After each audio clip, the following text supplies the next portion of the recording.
Let's ride. Time for the words that are recited before each and every game here at Dodger Stadium. Take it away, Finn. It's time for Dodger baseball.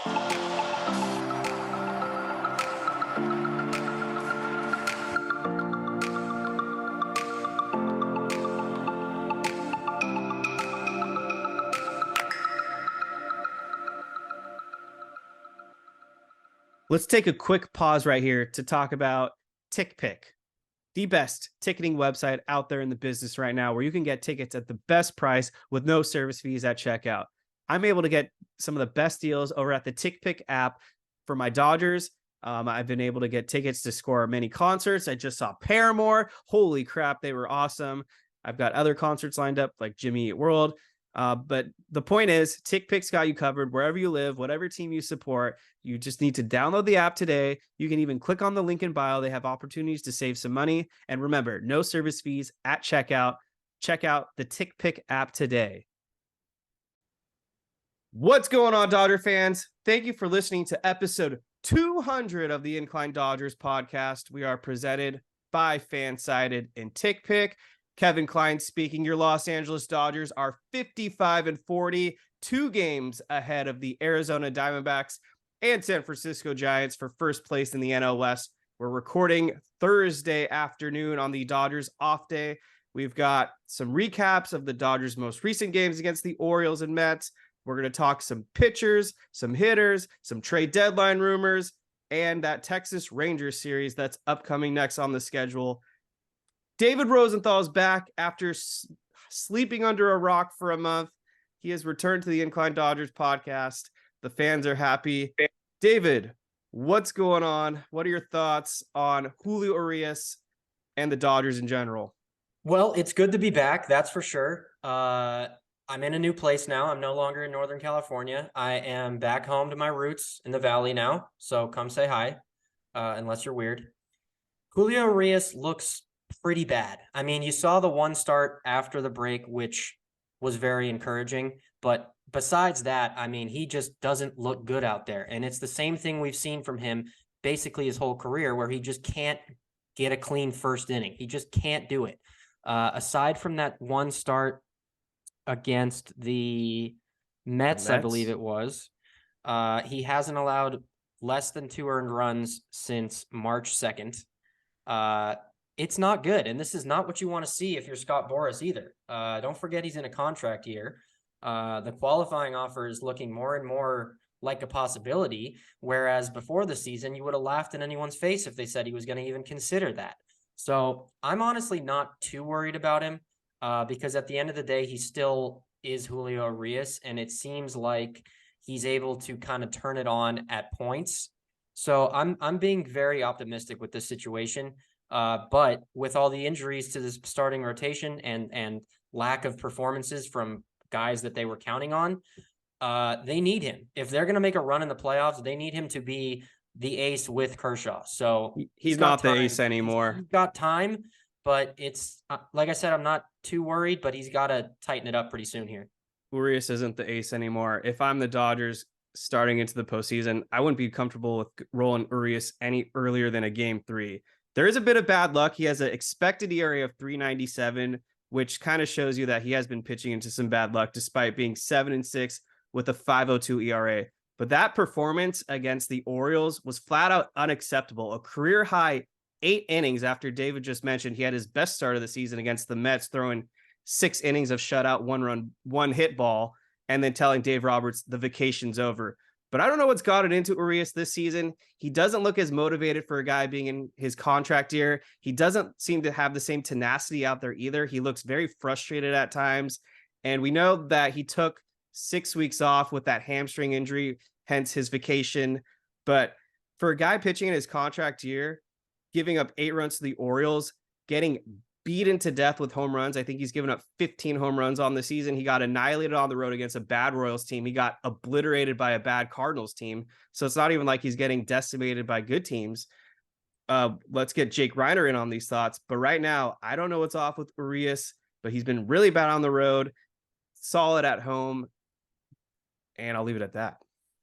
Yeah, he's just getting hit around a lot, and it's not this sort of soft contact BABIP issue that we often sometimes see with pitchers. He's getting hit really hard, and I agree with Kevin. I think the body language is weird. He doesn't seem as tenacious on the mound as we've seen him, and I kind of think you sort of see two versions of a player in their contract year. You either see a guy that's really motivated, wants to get the bag, and it has an incredible season so that it could propel him into free agency, or you kind of see what we're seeing with Urias, where it seems like it's doing the opposite. Maybe the pressure's too much, but I don't know if I buy into that, because he's had a lot of pressure on him for a long time, and he was pretty reliable when it came to the 2020 World Series, and he was pretty reliable in 21 and pretty reliable in 22. I mean, he had really good regular seasons. And so even though I'm concerned because we've had enough sample size this season to kind of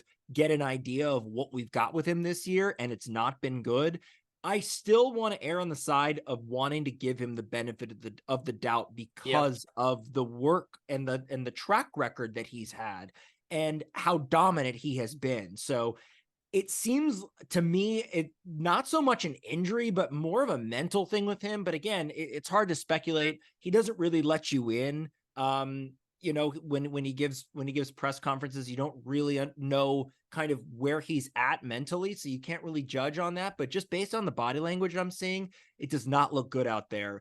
I still want him to be a playoff pitcher for this Dodgers team. They're going to need him to be a playoff pitcher for this Dodgers team because of all the injuries, and who knows who they'll get at the deadline, but they need him to be good. His changeup's been garbage this season. That's one of the factors. They're hitting 318 against it. His fastball's been garbage. They're hitting 270 against it. And despite all that, he's still throwing a really good serve. It's been about the same as it has been in years past. But he's without a doubt the "are you kidding me" of the week, because guy says he's back from vacation, but he looked drunk out there. He's been overweight all season. Dude looked like he came in from Margaritaville that day, all over the place. I am just frustrated with Urias. And like you guys were saying, we need him. I'm still going to start him in the postseason, but he's not the ace anymore. It's Kershaw. Well, Kershaw's hurt. So is it though? Like, we don't know what we're going to get when he comes back. We don't know when he's coming back. And then obviously there's, the long story narrative of, well, is he going to pitch well in the postseason? So I think if this team is going to win anything of substance in the postseason, Urias has got to be the guy.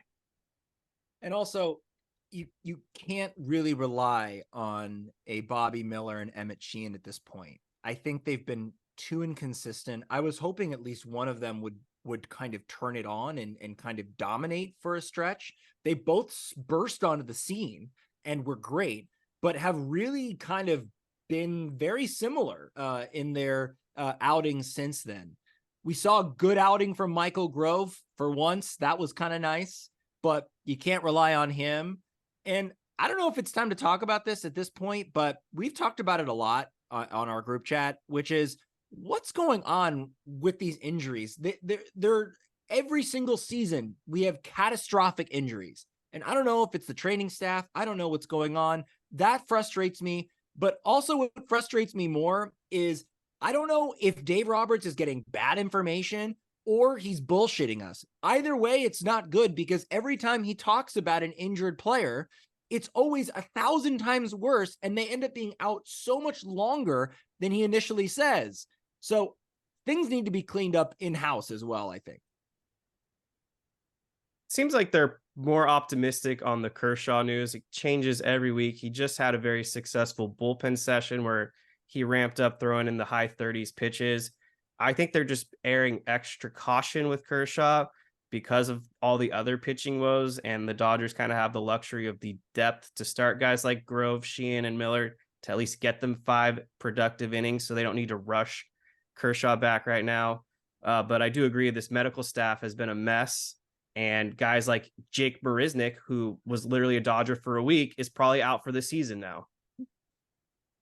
Kevin Pillar status. I've had enough of this medical staff. I mean, yes, most of these injuries are just kind of wear and tear, and some of them are freak injuries like Lux and I guess May. But something is wrong. I mean, I would love to see a graphic of like teams who had the most players on the IL over the last 4 years. I don't see a world in which the Dodgers aren't in the top 4. And you got to do something. I mean, whatever they're doing to keep these guys healthy obviously is not working. For sure. Well, we're going to get to who the trade deadline guys that we want are, but if the postseason was tomorrow, Kershaw, I think he would come back regardless. He's not that injured. Starting him game 1, game 2, leaving it up to who they acquire, getting to the name later on. Game 3, Urias. And then I really like the option of having game 4, pick your guy. You got Miller, you could piggyback him with Sheehan, and then there's the guy who can't pitch in the postseason, Gonsolin. So the Dodgers are still fine if things don't completely hit the wall. Mm-hmm. Well, I've yet to see Tony Gonsolin perform in the postseason, so we all have. Can I say what I'm most worried about in the playoffs? I think beyond the uncertainty of the starting rotation and also the sort of kind of, I don't know, tale that happens every year with this offense where it'll be great in the regular season and then in the postseason it just absolutely dies. I mean, those are two big concerns of mine, but the one concern that I have more than those two is the fact that they can't control the run game, and I'm very scared of that. They're going to be up against teams like the Diamondbacks and the Reds and the Braves, who just run Giants. They run all over the field on Atlanta. On Acuna's got 40 swipes already. I said the Braves. Yeah. Yeah. So I'm just worried, because I think Will Smith is a fine catcher, but the pitchers don't help him out at all. They don't hold runners. They don't keep guys off, from getting into scoring position. I'm just putting that out there right now that that's one thing that I'm going to be looking for. And I think that's what teams are going to try to exploit with the Dodgers. It's a really good point, without a doubt. I feel like the Dodgers have been getting better as of late. Their teams aren't running as wild, but it also could just be matchup dependent, I guess. Maybe we aren't playing the fast teams. But yeah, I mean, that is a really good point, especially facing the Braves, who could run all over us, or the Reds. They're not a great team, but they have the speed, and that might be all it takes is stealing those bags and getting into scoring position. Yeah. But one thing that is turning around this season for the Dodgers is the bullpen. Over the last month, they've had pretty much the best bullpen ERA in baseball, sitting in the very low 2s.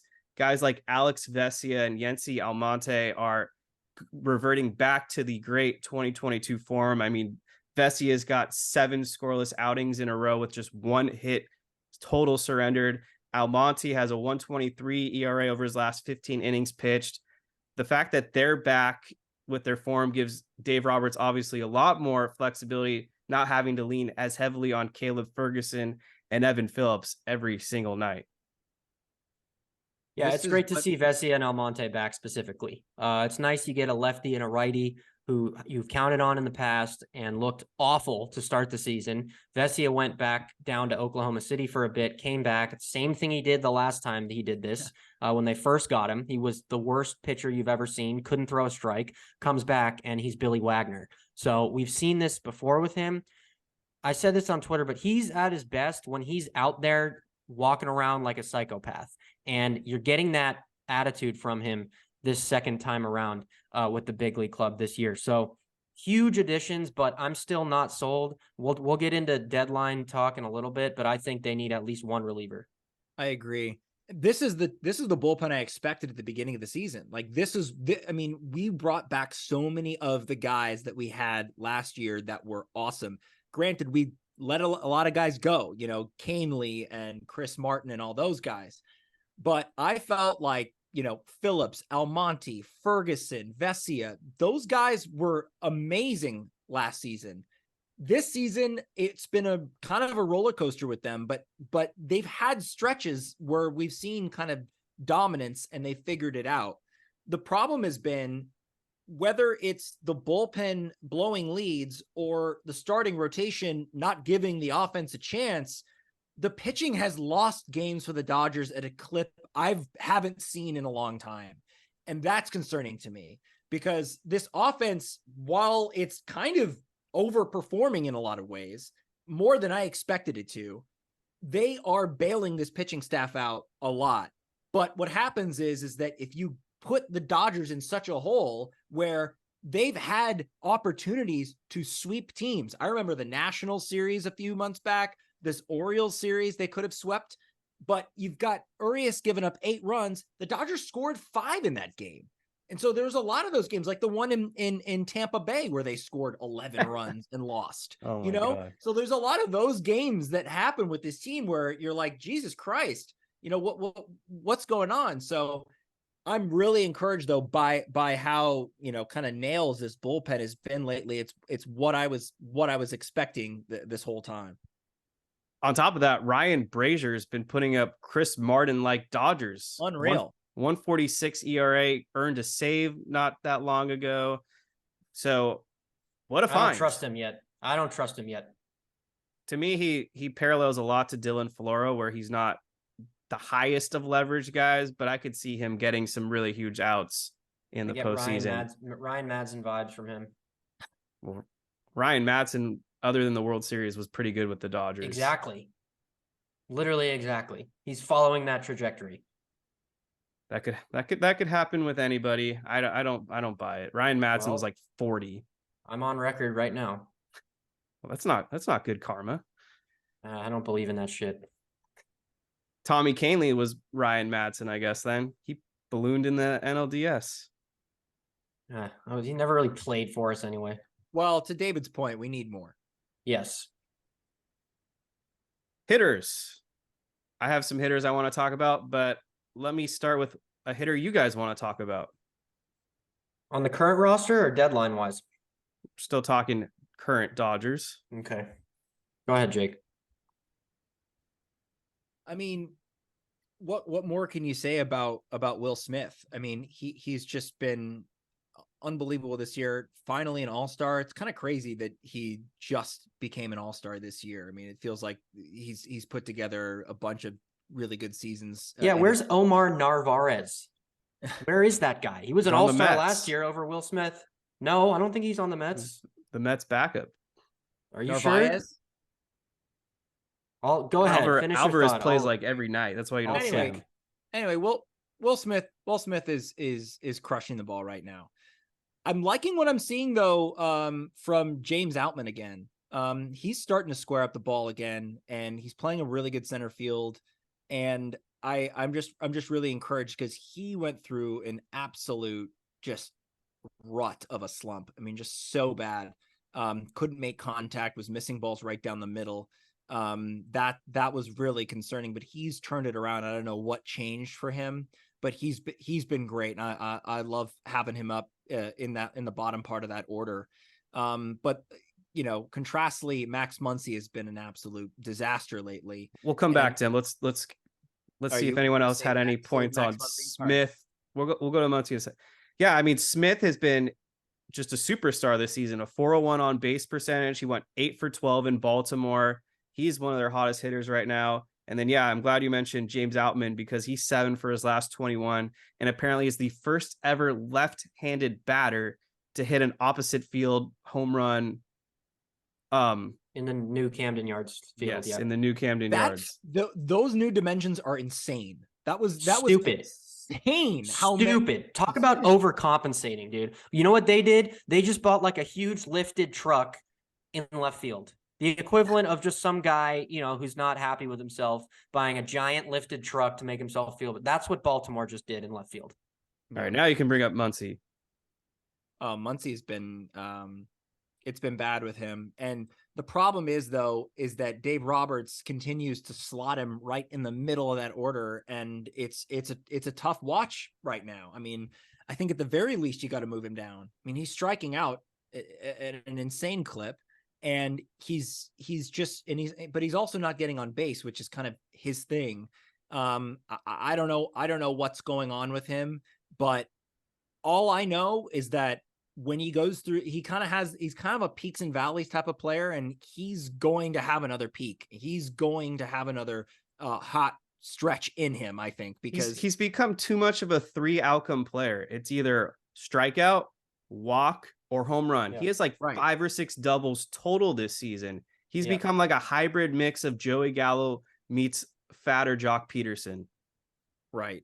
No, I agree with you, and I think that has been obviously an issue for him. But I mean, I mean, at the very least, you cannot bat him in the middle of this order. I disagree. I think you can. I mean, you're still winning games. You're still winning series. And I don't think he's necessarily hurt them that much in that spot. I mean, he hasn't come through a lot, but he's still hitting home runs and he's still walking. So yeah, you can move him down 1 or 2 slots at most, but I don't think he's really been a huge detriment to this team right now. I agree with David for now because the Dodgers just don't have better options. You can put And you need him. You're going to need him. Martinez ahead of him, but I don't want to bat Hayward or Peralta in front of him. They're very exactly. streaky. Just move him down one spot. Move him down to 5th. That's not going to do anything. Yeah, that doesn't do anything. Not you know enough they're of going to it. go with their lefty righty stuff. He fits in the lineup. They just need him to play better. They need him to get on base more, not via walk and home run. Hit a couple singles and doubles, mix it up, and then they can't pitch you the same way. Yeah, He just needs to be better than a 188 hitter. Not the biggest batting Pretty average much, guy, yeah. but 188, terrible. Yeah, He'll come around, predicted and also he's 250. super clutch. I'd be happy with 220. 220 is probably what he's going to get, just because he can't get much worse than this. This is pretty much rock bottom. This is a worse batting average than last season. And last season he was bad.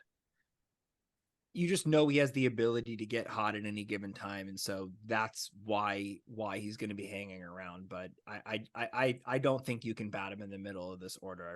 I understand it's not necessarily leading to losses, but you know you're losing a lot of RBI potential with him kind of a hole in the 3rd slot or the 4th slot. Last guy, David took a vacation, and then Mookie Betts became one of the best players in baseball once again. 954 OPS, 27 home runs, 10 home runs over his last 30 games. I think you owe this guy an apology for not calling him a top 15 player. No, I don't at all. Now he is a top 15 player. When I was criticizing him, he wasn't at all. God. And you're paying this guy $365 million. This is the production I expect if you're going to get $365 million. He's been awesome. He's been unreal. He's the hottest hitter in baseball. This is what I expect from him. Man, you say that No, as I if he will wasn't not be good last apologizing. season. You said, I won't even say the names because I'm going to save you the embarrassment. But I mean, come on. You wrote him off after 4 bad postseason games, but I he didn't was. write him off. You wrote I him didn't off write out him of the off. top 15, though. No, I said currently he's not a top 15 player in baseball, which was true at the point. I don't know how you can say that. How did the other guys all of a sudden surpass him without having better seasons? Well, they were having better seasons at the time this year. What? Before that is last not how recent this surge, went. which is like a month and a half ago. So we he was went not off having of a great year. World Baseball Classic numbers. I'm just still confused what metric you were using to evaluate this. The end of last year and the very beginning of this year, I was not impressed. I did not consider him a top 15 player in baseball currently, and I stand by that. Now, obviously, he is. It's a fluid list. This still doesn't make sense to me, but I'm not going to continue to beat this dead horse. Yeah, well, I think Mookie Betts is great, so that's all I got to say. We mentioned the Kershaw news, the Marisnik news. Dustin May out for another full year. RIP. Best case scenario is he comes back in July. I don't know what to say about him anymore. I'm quitting on him. I'll leave it at that. I'm quitting on Dustin May. I could never quit on him. He's too talented. I just hope they get it right this time. You also are famous for just going down with all of your ships at any. You never Like what? Name one ship besides the Giants in 2021 sucking. Okay, I was just gonna say. Well, you can't just say except for that. Well, it's one ship. I mean, granted, that was like the Titanic, but aside from that, what else? Gavin Lux, Blake Trinan. Lux? I can't control a freak ACL injury. I'm not saying He you was going to can have a great year. I'm not saying you can control it, but at some point you got to say we can't rely on this dude. I'm not, obviously we can't rely on him right now, but I'm definitely not quitting on Dustin May. I know He's still young and he's still under contract for at least 2 more years, I believe. So there's time left for him. Not much time. I mean, goddamn, all his arbitration years went to waste. Well, we'll see. Let's get into the trade deadline. And to kick it off, Anili Dodgers. What pitching additions should the Dodgers make before the trade deadline? I have guys, but I can wait to let you guys get your feels out there. I got 2 starters and a reliever. 2 starters and 1 reliever. Okay. Go ahead. All right. My 2 starters are on the same team. I'm not saying you acquire both of them, but I'm saying you definitely try to acquire one of them. One is the most common name out there, Lucas Giolito. It just makes sense. He's not necessarily at the level he was when he was in the Cy Young mix, but he's still a solid, reliable 6-inning guy, which the Dodgers don't have a lot of right now. He's going to be a free agent. It makes sense. He's from LA. He would love to play for the Dodgers. If you can't get him, though, luckily his teammate is also going to be available. And this is going to cause some ruffle some feathers because of kind of the year that he's having. But recently he's been pitching well. Lance Lynn, noted American hero from the World Baseball Classic. He's a guy who can just go out there, throw 120 pitches, be totally fine, not get hurt, strike out 10 to 11 guys when he's on, and just give you everything he's got for 100, 120 pitches. Again, the Dodgers don't have that right now. They just don't. We're on load management for every single one of our pitchers. All of them. Every single one of them. Up 70 pitches, yet better save you. That's not Lance Lynn. Lance Lynn's going to empty the diesel tank every time he's out on that fucking mound and give you everything he's got. He's pitched well recently. I would love Lance Lynn on this team. Fits well, good energy, been around the block, pitched in the postseason before. Yes, granted, not great, but he's been there. Need Lance Lynn if you can't get Giolito. Finally, my reliever, Scott Barlow on the Royals. They already dealt Chapman. Barlow is going to be a free agent after next year. So he is under team control for about a year and a half if you trade for him now. His peripherals are amazing. Strikes out a ton of guys. Chase rate is in the 94th percentile. Does walk some, but hard hit rate 95th percentile. No brainer for the bullpen. Royals are going to be selling. Did you know the Dodgers already had Barlow for 7 years? Well, it's time to make a reunion. They did? Get him back. He was awful. I didn't know that. Yeah, I learned that when I was watching. He never pitched on the big league roster. No, he was terrible. I learned this through the broadcast, actually. Oh, really? Well, he seems to have figured it out. So maybe it's time to come home, Scott. Any thoughts, Jake? Yeah. I was going to mention Giolito. I think it's a perfect fit. LA guy. It just makes all the sense in the world. And I think that he'll elevate his game when playing for a team that can win a World Series. Right now, that White Sox franchise is an absolute disaster and it's in shambles. And so for him to play for his hometown team, I just feel like it just is a perfect marriage. And I'd like to see that happen. A couple other names that I want to throw out there is and I believe he's healthy at the present moment, but correct me if I'm wrong. But Eduardo Rodriguez of the Tigers, he's having a really another great 2018 Red Sox. He's having a really great season, and What's he's pitching. that contract though? He's going to opt out. He's going to opt out. Yes, he can opt out. But he's been pretty good. I've just been looking at teams that obviously are not going to do anything this season and could potentially give us something. The other name that's been thrown around there that I can't get on board with. I've got PTSD is Max Scherzer. Don't think that I can stomach that. He's going to the Diamondbacks. I hope so. That'd be hilarious.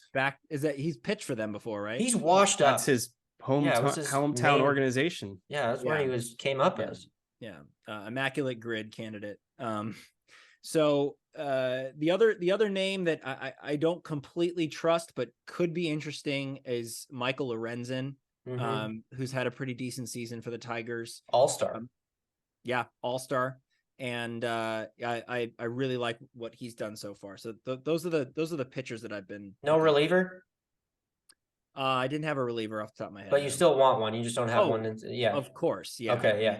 But I think, Friedman is so good at finding guys that are just not on anyone's radar and aren't going to be so expensive to get. Yep. Dusty Baker threw out a good name that I'm on board with now. Mark Leiter Jr. That guy's the nuts. Would love him in a Dodgers uniform. Lucas Giolito, like most people, is also my number one target as well.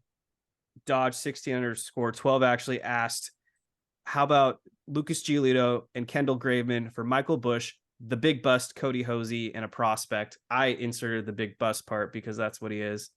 I think Michael Busch is getting traded at this deadline. It just screams like it's happening because of the pure fact he's been in AAA most of the year. He's hitting home runs like every day, and the Dodgers refuse to use his services at the major league level for some reason, when I feel like Michael Busch is probably a better major league player than some guys that were on our roster. Hence, Yanni Hernandez and Jake Marisnick existed, but they're keeping him down there. I would make that trade. Lucas Giolito, Kendall Graveman. I think that's my ideal package one. You can throw in Tim Anderson, even though he's been bad this season, but the Dodgers kind of need depth at second base, so I could live with it. Guys on St. Louis is another organization I'm looking at. Would like Jordan Montgomery as a potential lefty option, especially if Urías is going to poop his pants every night. Jack Flaherty would be a nice consolation prize as well. He's been pitching pretty well this season and is an upcoming free agent. They also have some reliever options. Jordan Hicks is a guy that I know David likes, among others. He's a flamethrower who can throw 102, obviously. The Dodgers 102, bump that up a couple, dude. He's hitting like 104. They could scoop him up for pretty cheap. Hate the idea of Scott Barlow. Kansas City Royals relievers never pan out in high leverage situations on winning teams. I learned that firsthand with Scott Alexander. I don't want to do that again. Come on, that's not fair. That's not. You can't compare that. Absolutely, there's no pressure pitching in Kansas City. That does nothing to do with the Royals. Yes, it does. The Royals. Scott Alexander was just bad. The Royals. He was one of the best relievers in baseball. No, he had wasn't. the highest ground ball rate. There was of anybody. that one. No, there was that one FanGraphs article that said, "Oh, he gets a lot of ground balls. He's the next Zach Britton." And then everybody started creaming their pants because they're like, "Oh, he gets ground balls. Rise of analytics." No, Scott Alexander just wasn't a good trade. That doesn't mean every Royals reliever is ass. Back to the point. Look at Scott Barlow's strikeout rate. It's not exactly great either. He's another guy. What are you talking about? He's striking out everybody. No, look it up. I'm looking at it. If I'm wrong, what's his strikeouts and what's his innings? 86th percentile in K percentage. I don't care about K percent. What's his strikeouts and what's his innings? Hold on. Carry on. I'll find it. Point is, Royals relievers never are playing in meaningful games. We've seen this time after time. Someone on a bad team, never been to the postseason, comes to the Dodgers, absolutely shits their pants. No 45 thanks. strikeouts in 35 innings. I don't know what more you want. I don't know what more you want. That's not good enough for me. That is plenty good. If we're replacing Daniel Hudson, I need more than that for a high leverage reliever. He's not good. I would be happy to take him. He's not good. What about we haven't gotten to hitters yet. You could get to hitters now, but Gorilla Golf 1987 also asked, what prospects do you guys think will be traded for a reliever? I mean, I agree with you. I think Busch is headed out one way or another, probably for a starter though. I think Landon Knack are the most likely trade candidates. Yeah. What about Gavin Stone? I don't think they trade him unless it's for a superstar reliever. Well, no, it wouldn't be a reliever. It'd have to be a pitcher and a reliever. Starting pitcher and a reliever. Or in like a White Sox trade where Luis Robert is included in it. They're not giving up on Stone. I'll tell you that much. What about like I guess not for a reliever, but I would have to think that we'd have to look at some of our catching depth, like Cartaya or something like that. I don't know. I don't know where they see those guys and if they even have a pathway to get to the big club with Will Smith there. So those are some guys to look at as well. The only way Cartaya is getting moved is if Shohei Ohtani is the returning package. Yeah, but more on him in a second. Also, one of my untouchables is Josue De Paula. I don't know if you've seen what this kid has been doing in rookie ball, but he's like 18 years old and looks like the next Jordan. His stats are insane. If they trade him for anybody but Ohtani, I'm going to march on Dodger Stadium. Yeah, I think Josh Fields is available. Yeah, literally no. Never. He's going to get traded for Scott Barlow. No. There's your promise Josh you Fields. that's not happening. 9%. He's got good underlying numbers. I will give you credit there. I still don't trust him. Still do not trust a Kansas City Royal reliever. He has a 4.89 ERA this season. What the hell? He's fine, dude. Oh my God. That. Look at his peripherals, not his ERA. 6. Don't be a boomer. I just know how this happens. We've all lived it. You take the relievers from shitty teams, you put them in a winning situation, they poop their pants every time. Well, his expected ERA is 3.57. Okay, so still not good enough for what the Royals are going to ask. I don't think they're asking that much. It's not like they're a great, really well-run organization. Who is the best reliever available right now? Just depends who's available. Like, we don't know. We don't know who's selling yet. If the Mets sell, bump up David Robertson to number 1. Ugh, I will trade a top prospect for that guy. No. Phenomenal. The way he's just okay. handled the Dodgers in that 2 innings, not technically a save, but it might as well have been a save. That is what we need. He's fine, but I'm not trading a top prospect for him. Why don't you like way. For me, when I say top, I mean like top 15. I'm okay without him. If you can get him for cheap, sure, but I don't like him. I don't think he's that good. Every time he's pitching, I'm like, yeah, we can score off this guy. He's fine. We don't. No, we definitely have before. White Sox got a ton of guys, though, not just Graveman. They got Ronaldo Lopez and Middleton. I think a Dodgers Lopez has been so bad this year. Well, I think a Dodgers White Sox trade seems pretty inevitable. Some form of some of their players. They're always making trades. Yeah. They're Camelback Ranch buddies. I feel like it's no coincidence. Yeah. There's got to be something brewing. Young Jeremy 33461 asking because it's not a bad idea to bring up, but the Yankees suck. Would they potentially trade the Dodgers Clay Holmes? No. Probably not. They're not selling. I don't want anybody on the Yankees. They're poorly constructed. So bad. I've said it all year. They're terrible. Everyone but Judge and Garrett Cole on that team is a disgrace to the game of baseball. Judge should probably never come to Dodger Stadium again. Yeah. You called it that the Yankees would be bad, but I was the biggest proponent that Carlos Rodon would be a terrible contract. He's like a 7 ERA this season, has barely pitched. He's barely pitched. Yeah. I don't understand how Aaron Boone and Cashman still are employed on that team. I don't think they can survive this. If Boone's getting fired and going to the Padres. They're not firing Melvin. Yeah, they are. That'd be hilarious if they fire Melvin, though. Of course they're gonna fire him. They're the biggest underperforming team in baseball history. I'd be stunned if they fire him. Well, you're gonna be stunned unless they go on some type of run. Like AJ Preller, he's on the hot seat too. He might survive barely because the owner loves him, but there's no way Boomer Bob survives. Like, you have the most expensive payroll in Padres history, and you're not even above 500. Yeah, the Padres are a fucking mess. They're 10 games out. I don't understand it. I'm still not calling it quits on them. Well, I was going to ask you, are you still afraid of, not afraid of them, but are you still worried about them in the division? That's the only team in the division I'm worried about. The Diamondbacks, because the Diamondbacks and the Giants are frauds. They are both frauds. The They're Diamondbacks, not, though. Hold on. The Diamondbacks are better than the Giants. They definitely have a solid roster, but after Gallen, I'm not tripping on anyone on that pitching staff. The Padres, however, have 3 guys who have shut down the Dodgers day in and day out regularly.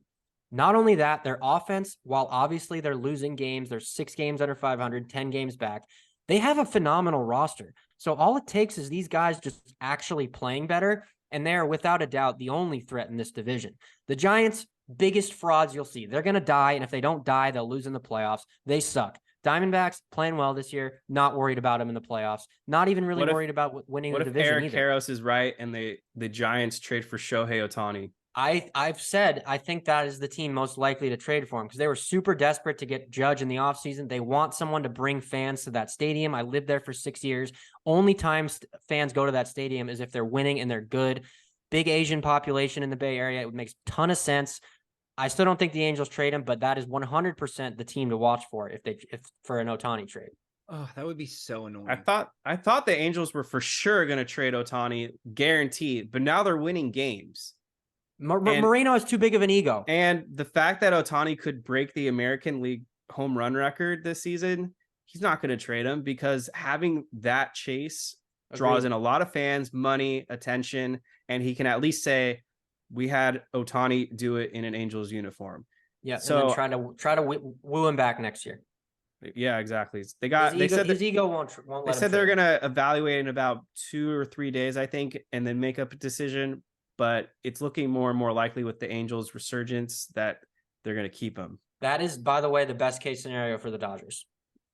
It is obviously other than trading for him, but because of the reports from Ken Rosenthal that they refused to trade him to the Dodgers for whatever reason.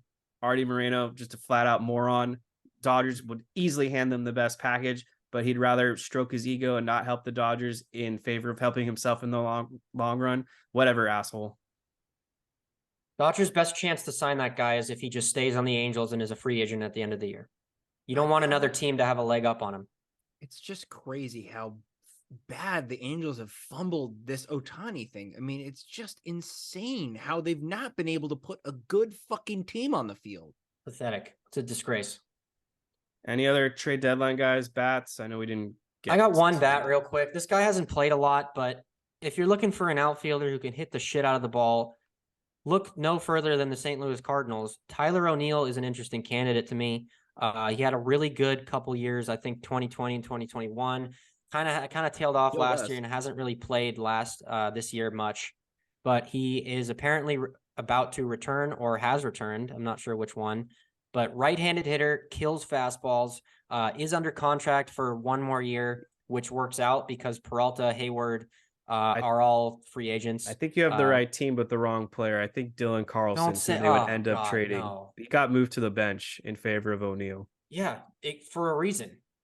And I feel like the Cardinals don't want to tear it down completely. I could be wrong. And I don't think trading Tyler O'Neill is tearing it down completely. He's been a really good player for them other than this season. Last year, he did not have a good year. I was just going to ask this obviously would be an indication of quote unquote tearing it down, but what about Arenado? They're not trading him. God, that would be so sick. They're not doing that. Well, it wouldn't be sick. It's not going to happen with the Dodgers. Why not? We already have a third baseman. Please move Muncy to second and put Mookie in the outfield. Solves that problem. Muncy at second base, exactly what I want to see. Look, we don't even need to get into this. If you get Nolan Arenado, you fucking move Max Muncy to second base. You move Max Muncy to left field. I don't care. 100%. Muncy is not the deterrent here. It's the Cardinals not trading him as the deterrent. Yeah. That would be the only deterrent. If they do that, they're probably not getting Ohtani in the offseason. How do you figure? That's 2 huge contracts, and that's not even factoring that they need to pay for pitching. Yeah. Ohtani is a pitcher. All right, I think that's it for trade deadline talk. I can't think of any other names. The only other rumor, deadline? August 1st. August 1st, right? Okay, yeah. The only other rumor I heard that I could see it happening for the Dodgers to just band-aid themselves up is trading for Rich Hill and Austin Hedges in the meantime. Austin Barnes is unplayable. They might have to get a backup catcher just because Austin Barnes is that shitty. And Rich Hill is a guy that, like Lance Lynn, will go out there every night, give you 5 to 7 innings, wear it by giving up probably 4 runs. But hey, at least he's saving your bullpen. I don't want that. No thanks, dude. I loved Rich Hill back when he was on our team, but that ship sailed. There's other guys. Just ride it with Bobby Miller. piggyback with Sheehan. I don't want Rich Hill. Still need a fifth starter. All Not for right. the playoffs. Dodgers, Rangers, kicking it off Friday. They're in Texas, obviously the home place of where the Dodgers won the 2020 World Series. The Rangers unveiled the All-Star logo. I approve for 2024. The Rangers are a good team this year. They're in first place. They're 58-39. Their offense has been an absolute force. They're second in OPS, 804. Fifth in home runs hit, 134, and first in runs scored, 564 runs. Obviously, there's this notable guy on their roster named Corey Seager, who's just having a MVP candidate-like season by having a 1,023 OPS, 346 batting average, 14 home runs, 57 RBIs. Adolis Garcia has been pretty phenomenal as well with 24 home runs. They've got a great rookie at third base, Josh Young, 19 home runs. Jonah Hine emerged as a catcher with 14 home runs. And then Marcus Semien just feels like a guy that will be a thorn in the Dodgers side because guys like him always tend to do that. Yeah, this team got good fast. I didn't think they were going to be this good that fast, but they built a pretty good team. And they're doing all of this without DeGrom. So that's kind of significant that they've been able to have a good enough rotation and also bullpen too, but because that offense is absolutely stacked. And this is a really tough stretch for the Dodgers. I mean, they had to go, start the second half in New York, even though the Mets aren't great. That's a tough environment. Then they had to go to Baltimore, who right now they're leading the AL East, and they took 2 out of 3. Then they have Texas, then they're facing the Blue Jays and the Reds. So this is a real test for the Dodgers against these playoff contending teams. And I'm looking forward to seeing what happens in this series. I heard that maybe we'll see Kershaw possibly. I don't know, but that would be interesting if he kind of comes back in Dallas. They got Gonsolin, Miller, and Sheehan listed right now. Okay. They do, but obviously if Kershaw's healthy, you can bump one of those guys out. But yeah, I got Gonsolin against old friend Andrew Heaney, who's a 4.43 ERA. Bobby Miller against Dane Dunning, who's finally having a good season after the White Sox moved him a couple years ago, 2.82 ERA. And Martin Perez, who's 7-3 with a 4.84 ERA. Their starting staff has been the strength, and their bullpen has actually been kind of a weakness. 4.42 ERA, 24th in the majors. And who is their closer? Araldis. Oh, right. And they got Will Smith. Right. Yeah. They're a good team.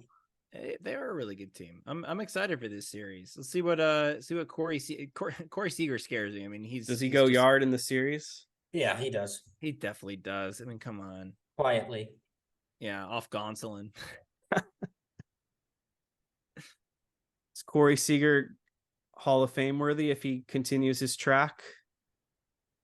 I don't think he will, and I don't think he'll be able to stay healthy, but I mean, if he keeps this up, then yeah, he's definitely on the way. He's got a 29.5 career WAR with, I believe, 8 more years under contract. I know what Kevin's answer to this would be, but I'm curious what David would think.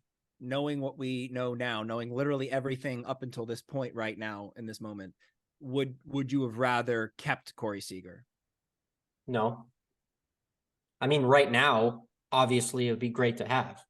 But I think in 2 years, you're not going to, if we ask this question in 2 years, I think at least you and I, because Kevin's a diehard, are going to be like, yeah, I'm glad we didn't pay Seager.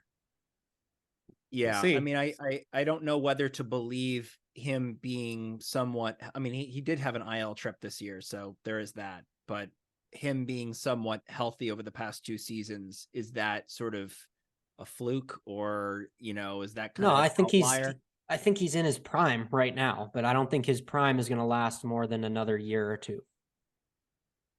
And then at shortstop, you have somewhat of a defensive liability. It's only going to get worse. And then you have a guy you're paying $300 million who's not producing at the level you need him to offensively. So I don't think so. No, I would love to have him for this year, but long term, no, I don't think so. Well, right now you're just speaking hypotheticals. So we can't really validate whether he's going to fall off or not. But the Corey Seager that's performing right now, I think the Dodgers fumbled it big time. No surprise. I would have traded Trey Turner and Gavin Lux in a heartbeat last season for Luis Castillo. That easily would have gotten that done. I would have locked Corey Seager up for that. For Castillo. Trey Turner and Lux last year would have gotten Castillo. I mean, the Mariners gave up like more than what that would have been because Turner's an expiring contract and Lux is league average at best. Well, Lux was a higher prospect than Noel Marte ever was, and that was the centerpiece of that trade. So I don't think that would have even costed that much. But Lux hasn't panned out into that prospect. We've gotten like 3 years worth of him now. Well, he wasn't healthy also. It's, the excuses. He's a 280 hitter with lack of power right now, defensively average. You move him and Castillo. Him and Trey for Castillo. That would have been an insane trade to make last year. Why? Then you have Corey Seager, because you have Seager at shortstop, and you would have been able to sign Freddie Freeman as well with the Trey Turner money. That package would have never happened. There's no reason that just would have never. Why would they even want Trey Turner for the rest of the half of the year if they're selling? It just doesn't make any sense. You give him Gavin Lux. Then why if he's as good as you claim he is, they're gonna want that trade. Lux, sure, in that trade, but they wouldn't want Trey Turner in that trade. They'd want a prospect. Because I don't want to give up prospects. Well, give him Trey Turner. They can try to re-sign him. I don't give a shit. Whatever. Give him Lux and give him Lux in another prospect. Team sells. The point is, I would have made Seager stay. I would have wanted to get in Luis Castillo. I still think that was 2 big whiffs. And then you sign Freddie Freeman, no problem, because I know people are going to say if you sign Corey Seager, you can't sign Freddie Freeman. Well, the Braves didn't want Freddie Freeman. Newsflash, so he would have been available nonetheless. And so the Dodgers could have made it happen. I have silenced you guys. That's all I got. Any predictions in this series? Obviously, we think Corey Seager is going yard once. I think the Dodgers can take 2 of 3. I feel like as long as the pitching doesn't shit itself in one of these games, we're going to be in every game. Should be able to get some home runs off Andrew Heaney. We're facing 2 lefties, so I got to go with a right-handed bat to go off in this series. Not a ton of options. JD Martinez. Will Smith. I'll go with Chris Taylor. Why not? He had that epic grand slam in Baltimore. That was awesome. I think he's going to carry that over. Chris Taylor's been pretty solid this season, despite all the strikeouts. The fact that he's got 12 home runs and has kind of missed a fat chunk of time, I can't complain about him, honestly. He's come up a number of times in the clutch, and that's all I can ask for. I have a really weird prediction. I just feel like Andrew Heaney is going to hit at least one batter tomorrow. Okay. That is a weird prediction. Yeah, I just kind of got that vibe. All right. Anything else? Any other segments? I have a couple miscellaneous things, but those will be quick. Nice. Go ahead. No, I don't have anything, but if you want to cut this part out, I do have to get going. So if you guys want to wrap up the rest, then be my guest. Sounds good. We'll wrap this up real quick then later. Okay. Awesome. See you guys later. I just saw Mission Impossible Dead Reckoning Part 1. I'm going to leave it at it was the best Mission Impossible movie to date. It was better than any James Bond movie of this recent era. Tom Cruise absolutely nailed it. So I highly recommend you guys seeing that. So that left me to a list because let's be honest, Tom Cruise is one of the best actors alive. Do you agree with that, David, or is he overrated? He's good. Top 10 Tom Cruise performances. Here we go. Number 10, Lee Grossman from Tropic Thunder. Oh, that's got to be higher than 10, dude. That was great. It was really good. That's why I had to make this list. It was clearly Tom Cruise's littlest part, but maybe the most impactful of them all. Screen time per minute or whatever. Him going off on that Vietnamese guy, endless classic. Number 9, Vincent from Collateral. Found it to be a pretty solid movie. Number 8, A Few Good Men, Lieutenant Daniel Kaffee. Number 7, Jerry Maguire in Jerry Maguire. Number 6, Minority Report, where he plays Chief Paul Anderson. That was a good one. Number 5, the high school kid Joel Goodson in Risky Business. Number 4, a movie that I found to be pretty underrated, Major William Cage in Edge of Tomorrow. I hated that movie. Number 3, Charlie Babbitt from Rain Man. Number 2, Maverick from Top Gun, the Top Gun series. And of course, maybe the best spy of them all, besides James Bond, Ethan Hunt from the Mission Impossible series. So, yeah, he's done a lot. He's a good actor. Kind of a weird guy, but good actor. You have no idiots of the week? No, well, my idiot of the, it's more of an idiot of the month, really, because I have been gone. Artie Moreno. You have somehow managed to bungle having 2 of the 3 best baseball players on your team. And this is in specific relevance to this Shohei Ohtani situation, because he's not going to trade him. And you have to trade this guy. You absolutely have to trade this guy. You know you're not doing shit this year. What I would do is approach Ohtani, let him know, hey, we want you back. We want to do anything possible to get you back. We're going to give you the money. We're going to build. We are going to trade you right now. And we are going to get a haul for you. And we're going to use that haul to make this team better. And then we're going to do everything we can to re-sign you in the offseason. That's what you should be doing right now. Building a team so you can even try to get him back. Keeping him for this year, he knows what you're about. Not trading him doesn't necessarily signify that, like, you really want him. You can convey that by also trading him and having conversations with him. The Yankees did it with Aroldis Chapman. They traded him to the Cubs for Gleyber Torres and then signed Chapman the next offseason. So he was only gone for half a season. That's what the Angels should be doing right now. If they don't trade him, it's a franchise-altering move because he is almost certainly gone and they're going to get nothing back for him. And then Mike Trout is just going to be poor and miserable again without Shohei Ohtani. So Artie Moreno, idiot of the month, candidate for idiot of the year. Idiot of the week's perspective to make things more recent. I have 2. They just tied because they're both pretty bad. Jarek Kelenic of the Seattle Mariners. Anytime a professional athlete kicks or punches something out of frustration and then jeopardizes the rest of their season, automatic idiot. So Kelenic, you're for sure one for getting angry. I don't know at what, but you kicked a water cooler, broke your foot. The Mariners absolutely needed you because they're falling out of contention game by game, and he was viewed as one of the best prospects in baseball. And then the next day, today actually, he was seen giving a press conference, crying like a little baby, little you know what, just making himself look even more pathetic. So Kelenic, that's for you. And then the other one, it actually, I think, happened last week, but because it happened after the last recording, I'm bringing it over to now. It's Dodgers Digest own Joki Locomotive, who was absolutely against trading for Shohei Ohtani, not because he doesn't believe, not because of the prospects per se, but because he doesn't think giving up the prospects would be worth it this season because this Dodgers team isn't good enough.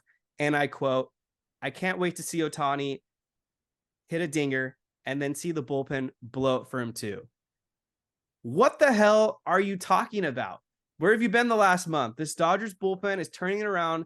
They've added guys like Brazier. It's not like they can't get better. When you acquire potentially the best player in Major League Baseball that can give you 7 innings, you know what that means? You only need to count on Caleb Ferguson and Evan Phillips. And if they blow it, then how could you have seen that coming? So that's why you're an idiot, because you're pretending like you're high on this team, and then you contradict yourself with statements like this. So see you in 2024, fool. I see his point, though. I mean, I would still trade for him this year, but I see the point. I don't see the point. I think the Dodgers can win the World Series this season. They're getting right. Their offense is performing more than I expected, honestly. I thought they'd take a huge step back with relying on these rookies and then giving Hayward and Peralta, Martinez a lot of playing time, but they've all performed. I mean, I see his point, but I think if you do, they're not going to trade him. But if you do trade for Ohtani, you need to trade for more than just Ohtani too, because that signifies you're going all the way in. So you better get another reliever. You better get a right-handed bat. You better do all of that if you're going to do that. But I don't think this is a conversation we even have to have. All right. That's it for the Incline Dodgers this week. Any final thoughts, David? It is good to be back, and I apologize for my absence to any listeners. I can probably count you on one hand who enjoy my company here, but it is good to be back, and I'm happy to be with y'all again. That's all I got as well. The Incline Dodgers. Make sure to subscribe wherever you listen to your podcast. If you'd like to watch us on YouTube, make sure you hit that like button and subscribe as well.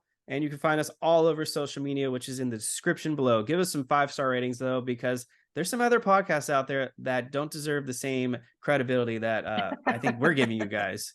So until next time, we got some guests potentially in the works, so that's exciting. Everyone, have a great week. Enjoy the Dodgers series against the Rangers. We'll be back soon to either preview or recap that Blue Jay series. Go Dodgers.